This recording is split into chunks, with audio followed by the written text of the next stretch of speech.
ਬ੍ਰਹਮ ਵਰਚਸ ਉੱਚ ਸਮੁੱਚੀ ਅਧਿਆਤਮਿਕਤਾ ਦਾ ਮੇਲ ਹੈ, ਜਿਸ ਵਿੱਚ ਸਵੈ-ਬੋਧ ਅਤੇ ਅਧਿਆਤਮਿਕ ਪ੍ਰਖਰਤਾ ਦੋਵਾਂ ਦਾ ਸਹੀ ਢੰਗ ਨਾਲ ਸੰਤੁਲਿਤ ਸਮਾਵੇਸ਼ ਹੈ। ਚਿੰਤਨ ਅਤੇ ਕਿਰਿਆ ਦੋਹਾਂ ਦਾ ਸੁਮੇਲ ਹੀ ਅਧਿਆਤਮਿਕ ਸਾਧਨਾ ਹੈ। ਚਿੰਤਨ ਦੀ ਉੱਤਮਤਾ ਬ੍ਰਹਮ ਵਿਦਿਆ ਜਾਂ ਅਧਿਆਤਮ ਤੱਤ ਗਿਆਨ ਦਾ ਗਿਆਨ ਪੱਖ ਹੈ।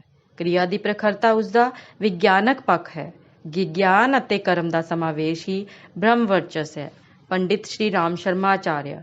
ਪੁਸਤਕ ਦਾ ਨਾਮ ਬ੍ਰਹਮ ਵਰਚਸ ਦੀ ਪੰਚਾਗਨੀ ਵਿਦਿਆ। ਪੁਸਤਕ ਦੀ ਜਾਣਕਾਰੀ। ਮਾਨਵੀ ਸੱਤਾ ਵਿੱਚ ਪਰਮਾਤਮ ਸੱਤਾ ਦੇ ਸਾਰੇ ਗੁਣ ਬੀਜ ਰੂਪ ਵਿੱਚ ਮੌਜੂਦ ਹਨ। ਇਸ ਅਨੁਦਾਨ ਵਿੱਚ ਸਿਰਜਣਹਾਰ ਨੇ ਆਪਣੇ ਵੱਡੇ ਪੁੱਤਰ ਦੇ ਪ੍ਰਤੀ ਆਪਣੀ ਕਿਰਪਾ ਖਤਮ ਕਰ ਦਿੱਤੀ। ਫਿਰ ਵੀ ਉਸਨੇ ਇੰਨਾ ਨਿਯੰਤਰਣ ਰੱਖਿਆ ਹੈ ਕਿ ਯੋਗਤਾ ਅਨੁਸਾਰ ਉਹਨਾਂ ਵਿਸ਼ੇਸ਼ਤਾਵਾਂ ਤੋਂ ਲਾਭ ਉਠਾਉਣ ਦਾ ਮੌਕਾ ਮਿਲੇ। ਜਿਸ ਪਾਤਰਤਾ ਦੀ ਜਾਣਕਾਰੀ ਦੇਣ ਤੋਂ ਸਿੱਧੀਆਂ ਦਾ ਦਰਵਾਜ਼ਾ ਖੁੱਲ੍ਹਦਾ ਹੈ, ਉਹ ਹੋਰ ਕੁਝ ਨਹੀਂ, ਜੀਵਨ ਪਰਿਸ਼ਕਾਰ ਦੀ ਖਾਤਰ ਪੇਸ਼ ਕੀਤੀ ਗਈ ਪੁਰਸ਼ਾਰਥ ਨਾਲ ਭਰਪੂਰ ਹੈ।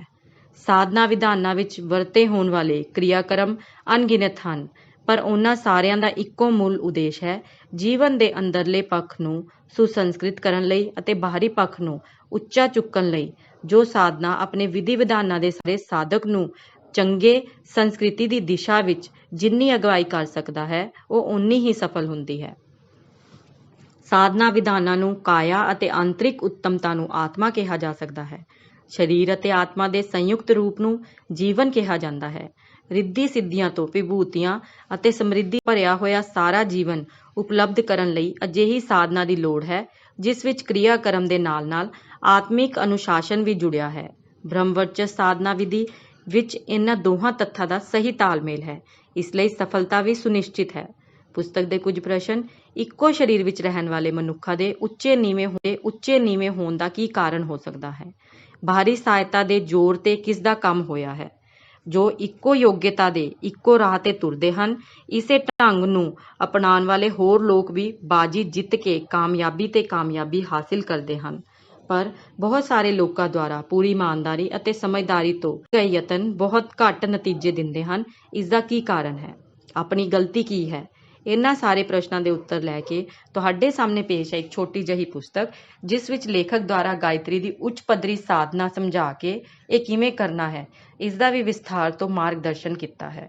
ਉਹ ਕਹਿੰਦੇ ਹਨ, ਸਾਧਨਾ ਦੇ ਸਿਧਾਂਤਾਂ ਨੂੰ ਅਤਿਕਥਨੀ ਅਤੇ ਅਤਿਰੰਜਿਤ ਤਾਂ ਕਿਹਾ ਜਾ ਸਕਦਾ ਹੈ, ਜਦੋਂ ਉਸ ਵਿੱਚ ਤੋਂ ਆਤਮ ਪਰਿਸ਼ਕਾਰ ਦੇ ਤੱਥਾਂ ਨੂੰ ਹਟਾ ਦਿੱਤਾ ਜਾਏ ਅਤੇ ਸਿਰਫ ਕਿਰਿਆ ਕਰਮਾਂ ਦੇ ਸਹਾਰੇ ਚਮਤਕਾਰੀ ਉਪਲਬਧੀਆਂ ਦਾ ਸੁਪਨਾ ਦੇਖਿਆ ਜਾਏ।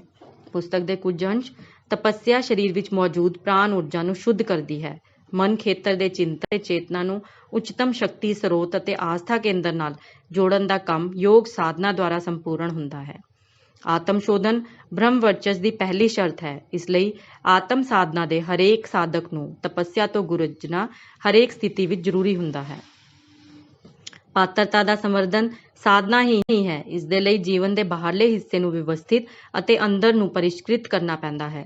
ਪਰਿਸ਼ਕ੍ਰਿਤ ਨੂੰ ਯੋਗ ਅਤੇ ਵਿਵਸਥਿਤ ਨੂੰ ਤਪੱਸਿਆ ਕਹਿੰਦੇ ਹਨ। ਸਾਧਨਾ ਦੇ ਇਹ ਦੋ ਖੇਤਰ ਹਨ। ਬਹਿਰੰਗ ਨੂੰ ਸਭਿਅਤਾ ਦੀ ਮਰਿਆਦਾ ਵਿੱਚ ਕਰਨਾ ਹੁੰਦਾ ਹੈ ਅਤੇ ਅਤਰੰਗ ਨੂੰ ਸ਼ੋਧਨ ਕਰਨ ਦੇ ਲਈ ਸਖਤ ਮਿਹਨਤ ਕਰਨੀ ਪੈਂਦੀ ਹੈ। ਸਾਧਨਾ ਦਾ ਤੱਤ ਦਰਸ਼ਨ ਇਹ ਸੁਧਾਈ ਨੂੰ ਤਪੱਸਿਆ ਕਿਹਾ ਜਾਂਦਾ ਹੈ। ਇਸ ਕੜੀ ਵਿੱਚ ਮਨੁੱਖ ਨੂੰ ਆਪਣੀਆਂ ਅਣਚਾਹੀਆਂ ਆਦਤਾਂ ਅਤੇ ਮਾਨਤਾਵਾਂ ਨੂੰ ਉਲਟਾਉਣ ਲਈ ਅੰਤੇ ਖੇਤਰ ਵਿੱਚ ਸੰਸਕਾਰਾਂ ਨਾਲ ਸੰਘਰਸ਼ ਕਰਨਾ ਪੈਂਦਾ ਹੈ ਅਤੇ ਆਦਰਸ਼ ਦੀ ਪਾਲਣਾ ਕਰਨ ਲਈ ਜਾਣ ਬੁੱਝ ਕੇ ਕਠਿਨਾਈਆਂ ਨੂੰ ਸੱਦਾ ਦੇਣਾ ਪੈਂਦਾ ਹੈ ਅਤੇ ਹਾਸੇ ਨਾਲ ਸਹਿਣਾ ਪੈਂਦਾ ਹੈ। ਇਸ ਪੱਧਰ ਦੀਆਂ ਹਲਕੇ ਅਤੇ ਭਾਰੀ ਗਤੀਵਿਧੀਆਂ ਨੂੰ ਤਪੱਸਿਆ ਕਿਹਾ ਜਾਂਦਾ ਹੈ।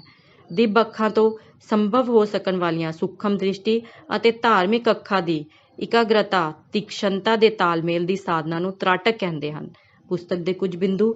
ਉੱਚ ਪੱਧਰੀ ਗਾਇਤਰੀ ਸਾਧਨਾ, ਉਪਯੁਕਤ ਸਥਲ ਅਤੇ ਵਾਤਾਵਰਣ ਦੀ ਮਹੱਤਤਾ, ਸ਼ੋਧ ਦੇ ਲਈ ਤਪ ਸਾਧਨਾ ਦੀ ਜੀਵਨ ਸਾਧਨਾ ਦਾ ਮਾਰਗ, ਗਾਇਤਰੀ ਅਨੁਸ਼ਠਾਨ ਦਾ ਵਿਗਿਆਨ ਅਤੇ ਵਿਧਾਨ, ਪਾਪ ਨਿਵਾਰਨ ਅਤੇ ਪੁੰਨ ਵਧਾਉਣ ਦੇ ਲਈ ਚੰਦਰਾਯਨ, ਬ੍ਰਹਮ ਵਰਚਸ ਸਾਧਨਾਵਾਂ ਦੇ ਯੋਗ ਅਭਿਆਸ।